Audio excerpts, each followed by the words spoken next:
अस्सलाम वालेकुम, कैसे हैं आप सब? उम्मीद करती हूँ कि आप सब ठीक-ठाक होंगे और हम भी ठीक हैं, लेकिन आज थोड़े से ज़्यादा बिज़ी थे क्योंकि आज तो सुबह-सुबह का स्टार्ट ही काम से हो गया था।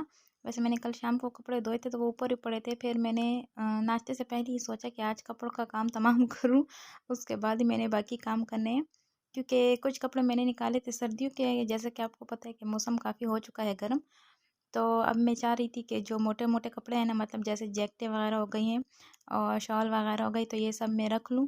क्योंकि बच्चे मेरे अब जो है वो स्वेटर वगैरह पहनते नहीं हैं कि मम्मा अब गर्मी हो गई है तो हम नहीं पहनते। तो इस वजह से मैंने एक बैग निकाला और उसमें सारे जो ये मोटी-मोटी चीज़ें थी, स्वेटर वगैरह, जैकेटें वगैरह, कोटियाँ, ये सब मैं सँभाल लूँगी ताकि मेरे पास भी थोड़ी-सी जगह बन जाए और ये काम भी थोड़ा-थोड़ा करके ना हो जाए। वैसे भी करना तो है ही, जैसे ही मौसम चेंज होगा तो फिर ये सब कुछ फिर से सँभालना पड़ेगा और गर्मियों का सब कुछ फिर से निकालना पड़ेगा, तो वो अभी काम रहता है। लेकिन मैं चाह रही हूँ कि थोड़ा-थोड़ा साथ-साथ में ना मोटी-मोटी जो चीज़ें हैं वो सँभालती जाऊँ, ताकि फिर एक साथ फिर समझ नहीं आती काम की। तो बस यहाँ पे मैं वही कर रही हूँ, वो भी नाश्ते से पहले। तो मैं नाश्ते से पहले मेरी हमेशा की यही आदत है कि मैं सबसे पहले अपने कमरे में जितनी भी खिलारा पड़ा होता है, मतलब वो सब पहले समेट लूँ और अपना बेड जो है वो बिल्कुल ठीक-ठाक कर लूँ। क्योंकि जब तक मेरा बेड ठीक नहीं होता ना तो मुझे सुकून नहीं आता। अगर मैं रूम की सफाई ना भी करूँ तो मुझे फिर इतनी टेंशन नहीं होती। लेकिन अगर बेड मेरा साफ़ ना हो तो फिर मुझे बड़ी टेंशन हो जाती है। तो यहाँ पे मैंने अपना बेड सेट करना स्टार्ट कर लिया और जितना मैंने आज सबसे पहले बेड को सही किया उतना ही मुझे दोबारा से इसको रिपीट करना पड़ा। क्योंकि हिबा की तबीयत ठीक थी नहीं तो उसको वॉमिटिंग स्टार्ट हो गई थी और उसने उल्टी कर दी थी पूरी बेडशीट पे। तो फिर मुझे फिर से दोबारा से इस बेड को सेट करना करना पड़ा और बेडशीट भी चेंज करनी पड़ी। तो ख़ैर जो काम है ना वो रिपीट करना मुझे बहुत बहुत ज़्यादा बुरा लगता है। तो यहाँ पे सारे जो मैंने कपड़े वॉश किए हुए थे वो मैं ले आई थी और प्रेस करने वाले अलग कर लिए थे। बाकी जो बच्चों के सँभालने थे वो मैंने अलग कर लिए थे। अच्छा जी, तो जैसे मैंने आपको बताया कि हिबा की तबीयत जो थी वो आज बिल्कुल ठीक नहीं थी, कुछ भी नहीं खाया पा रहा था उससे, मतलब उसने सुबह से कुछ भी नहीं खाया था।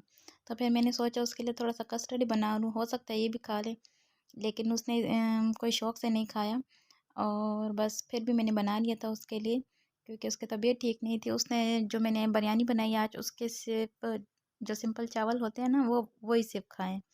तो दुआ कीजिएगा उसके लिए कि उसको अल्लाह ताला जल्दी ठीक कर दे। और बाकी मेरा काम जो था वो किचन में लगा हुआ था। वैसे आज का जो दिन था ना वो मेरा काफ़ी ज़्यादा गड़बड़ वाला गुज़रा, मतलब समझ ही नहीं आ रही थी कि काम को कहाँ से स्टार्ट करूँ और कहाँ पे ख़त्म करूँ। तो वो कहते हैं ना हमारी ज़ुबान में, मतलब कि आज पता नहीं किसका चेहरा देख के सुबह का स्टार्ट किया था। तो जब दिन बुरा गुज़रता है ना तो यहाँ पे सब इसी तरह कहते हैं और जब अच्छा गुज़रता है तो किसी को याद ही नहीं होता कि सुबह किसका चेहरा देख के हमने दिन को स्टार्ट किया। तो यहाँ पर हमारी बिरयानी भी हो गई है बिल्कुल रेडी, क्योंकि आज बच्चे स्कूल जाने से पहले मतलब 3-4 दिनों से ही फ़रमाइश कर रहे थे, लेकिन आज मैंने उनकी फ़रमाइश पूरी कर दी। वैसे बड़े दिनों से नहीं बनी हुई थी तो फिर मैंने सोचा आज मैं बना ही लेती हूँ, लेकिन आज मुझसे बिल्कुल वैसी नहीं बनी जैसे मैं हमेशा बनाती हूँ। क्योंकि आज कुछ अपनी भी तबीयत मेरी सेट नहीं थी और जब आपकी तबीयत ठीक ना हो ना तो फिर कोई भी काम आपसे, चाहे छोटे से छोटा काम भी हो ना, तो नहीं हो पाता। और अगर आप ठीक हो ना तो फिर हर काम जो है वो दिल से होता है और अच्छा खासा हो जाता है। तो ख़ैर फिर भी यहाँ पे खाना जो हो गया वो रेडी हो गया और उसके बाद जी ये है दूध और ये है ख़राब दूध। तो अगर आपका दूध फेंट जाए या ख़राब हो जाए तो हो सकता है आप लोग फेंक देते हो, लेकिन ऐसा मत किया करें, क्योंकि मेरे पास भी ये दूध जो ये सारा ख़राब हो चुका है। तो इसके साथ मैंने अब क्या करना है, इसको मैंने अब एक मलमल का कपड़ा लेना है, जो कि बिल्कुल साफ़-सुथरा होना चाहिए। तो मलमल का कपड़ा मैं लूँगी और इसमें मैं जो है ना ये सारा दूध डाल दूँगी। तो इससे बहुत ही मज़े का जो पनीर है ना वो बन के रेडी हो जाएगा। वैसे तो लोग पनीर बनाने के लिए दूध को फाड़ते होंगे, लेकिन यहाँ पे मैं ख़राब जब हो जाता है ना दूध हमसे उबालते वक़्त या किसी भी वजह से, तो उससे बनाने का तरीका आपको बता रही हूँ। अ, ताकि आप जो है ना दूध को वेस्ट ना करें और उससे आपको एक अच्छी ख़ासी चीज़ खाने को मिल जाए। अच्छा जी, तो यहाँ पे मैंने पूरे दूध को इसमें अच्छे से डाल दिया ताकि कुछ भी ज़ाया ना हो हमसे। तो इसको फिर हमने ना अगर मैंने तो वैसे दरवाज़े के जो हैंडल वग़ैरह होते हैं ना उस पे लटकाया था इसको, कपड़े को अच्छे से गाँठ लगा के और टाइट टाइट सी गाँठ देनी है सबसे पहले इसको, ताकि इसका जो पानी है वो सारा अच्छे से निकल जाए और फिर इसको हमने किसी ऊँची जगह पे लटका देना है ताकि इसका जो सारा पानी है ना वो निकलता जाए आराम-आराम से। और 1 दिन हमने इसको लटका रहने देना है ताकि अच्छे से बन जाए। तो बस इसको मैंने अब लटका देना है ऊंची सी जगह पे, किसी भी हुक में या हैंडल में वगैरह में।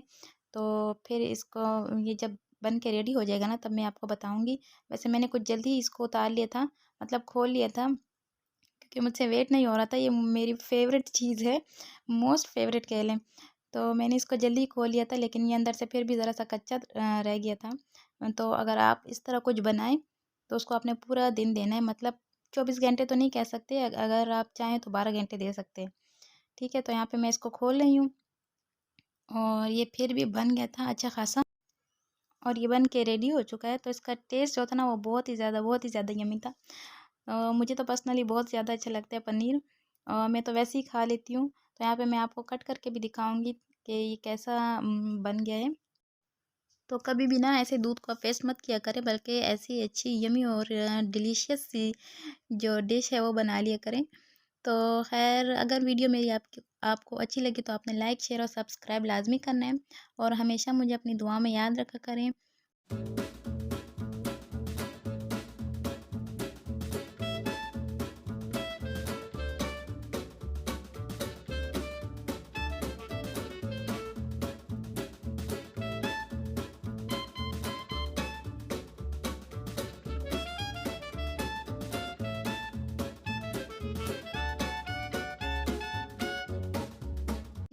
अच्छा, दुआओं में याद रखिएगा और अपना ख्याल रखिएगा। अल्लाह हाफिज़।